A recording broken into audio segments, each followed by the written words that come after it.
31절에서부터 35절까지입니다.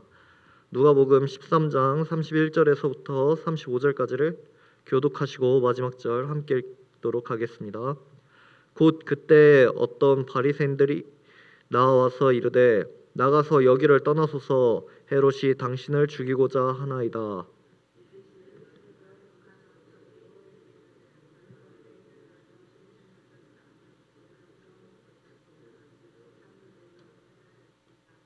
그러나 오늘과 내일과 모레는 내가 갈 길을 가야 하리니 선지자가 예루살렘 밖에서는 죽는 법이 없느니라.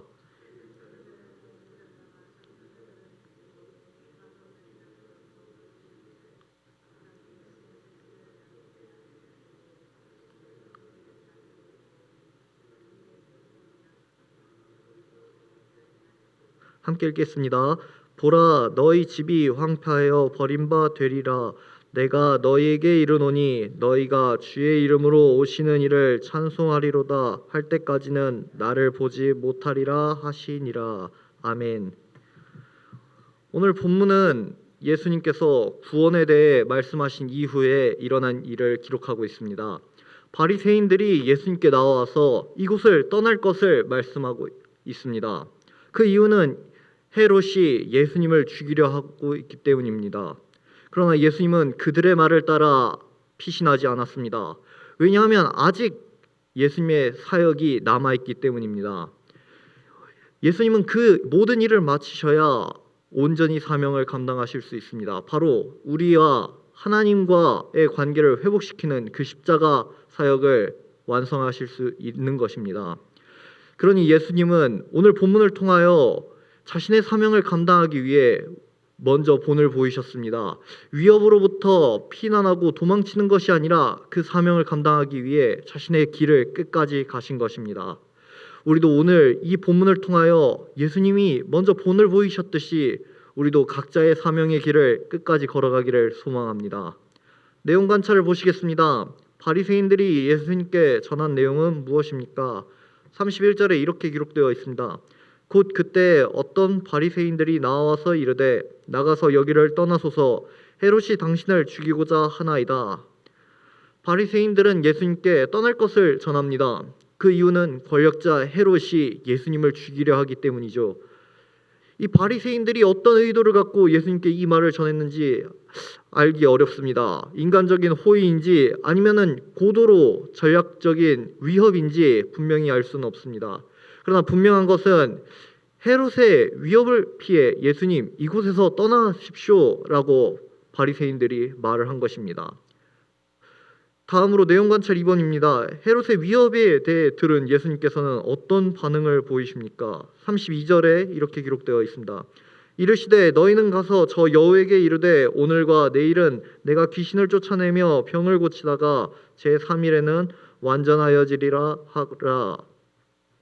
예수님은 그들의 말을 따르지 않습니다. 오히려 그들에게 자신의 말을 헤롯에게 전할 것을 이야기하십니다. 자신이 가야 할 그 길을 분명히 가겠다고 이야기하신 것입니다. 예수님은 사명을 감당하기 위해 헤롯의 위협을 무릅쓰고 그 길을 가십니다. 오늘과 내일의 사역과 제3일에 있을 십자가 사역까지도 포기하지 않고 그 길을 가시겠다고 하셨습니다. 연구와 묵상입니다. 예수님께서 선지자가 예루살렘 밖에서 죽는 법이 없다고 말씀하신 이유는 무엇입니까? 예수님의 죽음까지도 사역의 일부입니다. 예수님께서 선지자가 예루살렘 밖에서 죽는 법이 없다고 말씀하신 이유는 바로 위협으로부터 도망하지 않고 십자가 대속의 사역을 완전히 이루실 것을 말씀하신 것입니다. 예수님이 이 땅에 오셔서 많은 사역을 하셨습니다. 귀신을 쫓아내기도 하셨고 병을 고치시기도 하셨고 하나님의 나라를 선포하셨습니다. 그러나 그 모든 사역은 바로 하나님의 공의에 따라 우리의 죄를 대속하시는 것이고 또 그로 인하여 하나님과 우리 인간과의 관계를 화목하게 하시는 구속의 사역을 이루시기 위함입니다. 아무리 헤롯이 죽이려 한다 하더라도 예수님께서는 사명을 위해 그 길을 계속해서 나아가신 것입니다. 느낀 점을 보시겠습니다. 예루살렘을 향해 애통해 하시며 구원의 사명을 묵묵히 이뤄가시는 예수님을 보면서 무엇을 느낍니까? 본문의 사람들은 방금 전 예수님의 말씀을 떠올렸을 것입니다. 예수님이 앞서 좁은 문에 들어가라고 말씀을 하셨습니다. 그 말씀을 들은 사람들은 이제 헤롯의 위협에도 도망치지 않고 내 갈 길을 가겠다라고 말씀하시는 예수님을 보며 참 믿음직스럽다고 생각했을 것입니다. 헤롯의 위협에도 하나님의 나라의 사역을 위해 목숨을 걸고 행동하시는 예수님을 보고 정말 말과 행동이 같은 분이시구나 라고 사람들은 생각했을 것입니다. 예수님이 단지 말만 번지르르하게 하시는 분이 아닙니다. 예수님은 행동으로 또 자신의 목숨으로도 하나님의 말씀에 순종하셨습니다. 아무리 위협을 받더라도 하나님의 말씀을 떠나는 행악이 아닌 하나님의 말씀을 따르는 선행을 따르는 선행의 길, 좁은 길로 먼저 가셨습니다. 그러니 제자들과 그곳에 모인 사람들이 예수님을 보고 얼마나 믿음직스럽게 느꼈을까요? 이것은 오늘 우리에게도 마찬가지입니다. 어렵고 힘든 순간이 찾아오고 하나님의 말씀보다는 세상의 지혜의 외침이 더 귀를 기울일 때가 있습니다. 그러나 우리는 그때 세상의 말이 아닌 예수님의 말씀을 귀 기울여야 합니다.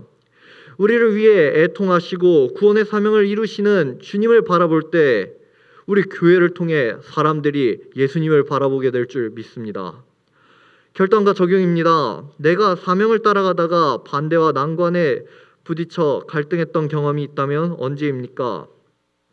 이 질문에 대해 제일 먼저 떠오르는 사람이 있었습니다. 여호수아입니다. 여호수아는 모세 이후에 이스라엘 백성들을 이끌고 가나안 땅을 정복해야 할 사명이 있었습니다. 그러나 첫 시작부터 큰 난관에 봉착하게 됩니다. 바로 여리고성입니다. 인간적인 생각으로는 이 성을 공략하는 것이 불가능합니다. 왜냐하면 하나님께서 말씀하신 전술과 전략이 우리의 눈으로 볼 땐 말이 안 되는 것이기 때문입니다. 당장 성을 공략하기 위해 훈련을 하고 정비를 해도 모자랄 판에 할례를 하라고 명하시고 또 창과 칼 혹은 공성병기가 아닌 제사장을 앞세워 성을 돌 것을 명하셨습니다. 이 하나님의 말씀에 따른 결과가 어떠합니까? 다들 아시다시피 여리고성은 무너집니다.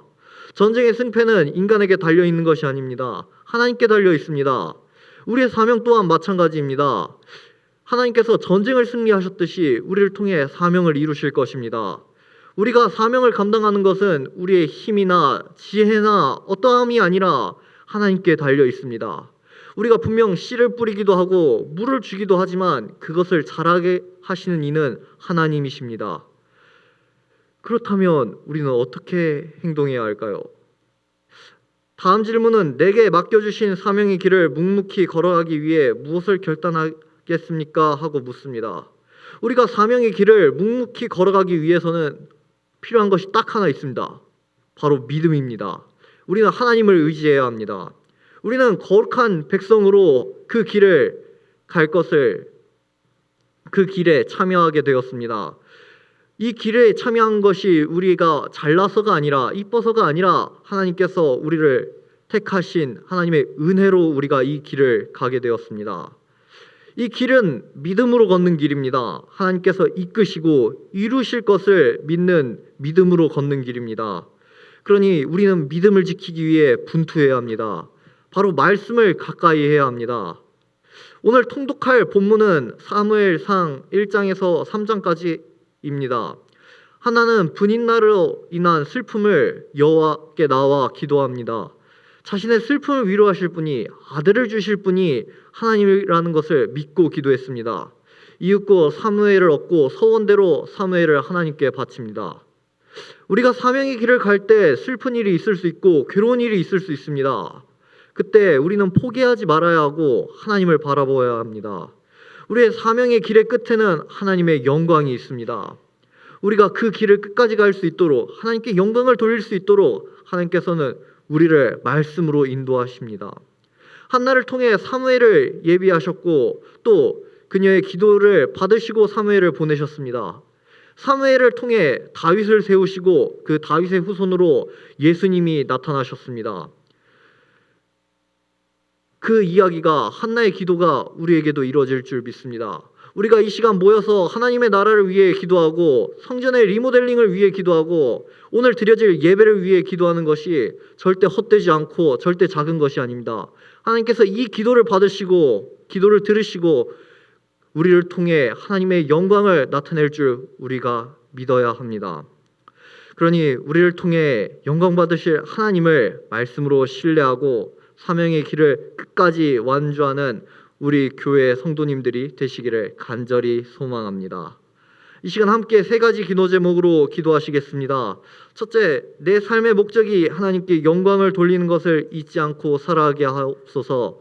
둘째로, 완전하신 하나님의 인도하심을 믿고 사명의 길을 뚜벅뚜벅 걸어가게 하여 주시옵소서. 그리고 세 번째로 3월 집중 기도 제목입니다. 같은 믿음으로, 같은 비전으로 모든 성도님들이 믿음의 눈을 열어 하나님의 새 역사를 바라보게 하옵소서.